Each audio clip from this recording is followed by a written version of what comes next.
ছোটবেলার স্মৃতির পরীক্ষা, মায়ের ভালোবাসার পরীক্ষা, এমনকি জন্মদাগ পর্যন্ত হুবহুব এক। যখন রাইসিং পরিবার আসল আর নকল আয়ুষ্মানের মধ্যে পার্থক্য করতে প্রায় হাল ছেড়েই দিয়েছে, ঠিক তখনই গহনার এক ছোট্ট পর্যবেক্ষণে ফাঁস করে দিল নকল আয়ুষ্মানের আসল পরিচয়। কিন্তু কিভাবে সবার চোখে ধুলো দিয়ে পালিয়ে গেল সেই ছদ্মবেশী। হ্যালো ভিউয়ার্স, কেমন আছেন সবাই? আশা করি সকলেই ভালো আছেন। গহনা এক গ্রাম্য মেয়ের কাহিনী ধারাবাহিকের ১৯৭তম পর্ব দেখার আগে চ্যানেলটি সাবস্ক্রাইব করে সম্পূর্ণ ভিডিওটি দেখার অনুরোধ রইল। এই পর্বের শুরুতেই আমরা দেখতে পারবো রাইসিং পরিবারের সকলে আসল আর নকল আয়ুষ্মানকে আলাদা ঘরে রেখে প্রশ্ন করা শুরু করেছে। প্রথমে পিসিমা আয়ুষ্মানকে জিজ্ঞেস করেন, ছোটবেলায় তোমার নাম কি ছিল?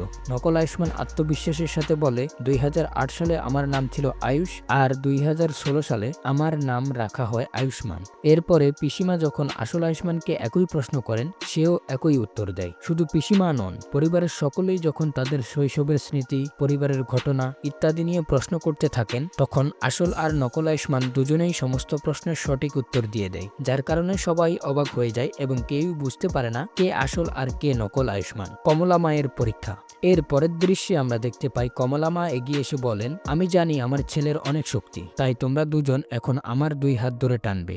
যে আমাকে টেনে নিজের কাছে নিয়ে যেতে পারবে সেই আসল আয়ুষ্মান। তখন গহনা মনে মনে বলে, আমি বুঝতে পেরেছি কমলা মা কি করতে চাইছে। ডাক্তারবাবু যতই শক্তিশালী হোক না কেন, সে কখনো কমলা মায়ের হাত ধরে টানাটানি করবে না, কারণ ডাক্তারবাবু কখনো কমলা মাকে কষ্ট দেবেন না। কিন্তু আসল আয়ুষ্মান ও নকল আয়ুষ্মান দুজনেই কমলা মায়ের হাত ধরে টানাটানি করতে থাকে। এক পর্যায়ে কমলা মা একটু ব্যথা ফেলে তারা দুজনেই একসঙ্গে হাত ছেড়ে দেয়। চাকরি তখন বলে, এরা দুজন তো হাত ছেড়ে দিল, তবে কি এরা দুজনেই নকল আয়ুষ্মান? আসল আয়ুষ্মান তখন বলে, আমি হাত ছেড়ে দিয়েছি মানে আমি হেরে যাইনি, মাকে ব্যথা পেতে দেখে আমি হাতটা ছেড়ে দিলাম। ছদ্মবেশী নকল আয়ুষ্মান তখন বলে, তুই তোর মিথ্যা বলা বন্ধ কর, তুই তো আমাকে দেখেই হাত ছেড়ে দিলি। এরপরে কমলা মা বলে, ব্যাস অনেক হয়েছে, এবার তোমরা আমাকে পা দেখাও। আয়ুষ্মানের পায়ে তো জন্মদাগ রয়েছে, যার পায়ে জন্মদাগ থাকবে সে আমার আসল আয়ুষ্মান। নকল আয়ুষ্মান সাথে সাথে তার প্যান্টটা উঠালে দেখা যায় তার পায়ে একটি জন্মদাগ রয়েছে। আসল আয়ুষ্মানও তার প্যান্টটা উপরে উঠালে দেখা যায় তার পায়েও হুবহুব একটি জন্মদাগ রয়েছে। সবাই তখন আবার হতবাক হয়ে যায়। ঠিক সেই মুহূর্তে গহনা উঠে দাঁড়িয়ে বলে, পিসিমা, ছদ্মবেশী নকল আয়ুষ্মান যখন বিছানায় ঘুমোচ্ছিল তখন তার ঘাড়ে আমি একটি আঘাতের চিহ্ন দেখেছিলাম। তখন ঈশান প্রথম আয়ুষ্মানের ঘাট দেখতে গেলে সেখানে কোনো চোটের দাগ পাওয়া যায় না। এরপরে ঈশান ছদ্মবেশী নকল আয়ুষ্মানের ঘাড় চেক করলে সেখানে সেই চোটের দাগ দেখতে পাওয়া যায়। নকল আয়ুষ্মান তখন মিথ্যে বলে, গহনা, এটা সত্যি নয়, ওই ছদ্মবেশী তার লোকদের দিয়ে আমাকে যখন আটকে রেখেছিল সেই সময় আমি মারামারি করতে গিয়ে এই চোট পেয়েছি।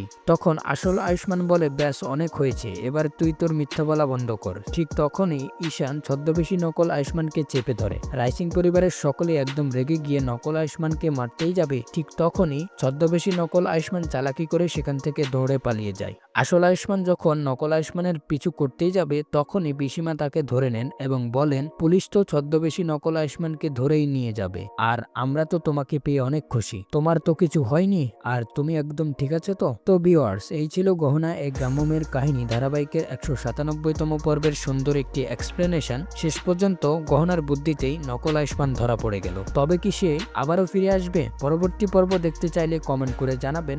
আর এই ভিডিওটি যদি আপনার কাছে ভালো লেগে থাকে তাহলে একটি লাইক দিয়ে চ্যানেলটি সাবস্ক্রাইব করে আমাদের সাথেই থাকবেন। এতক্ষণ ভিডিওটি দেখার জন্য আপনাকে জানাই অসংখ্য ধন্যবাদ।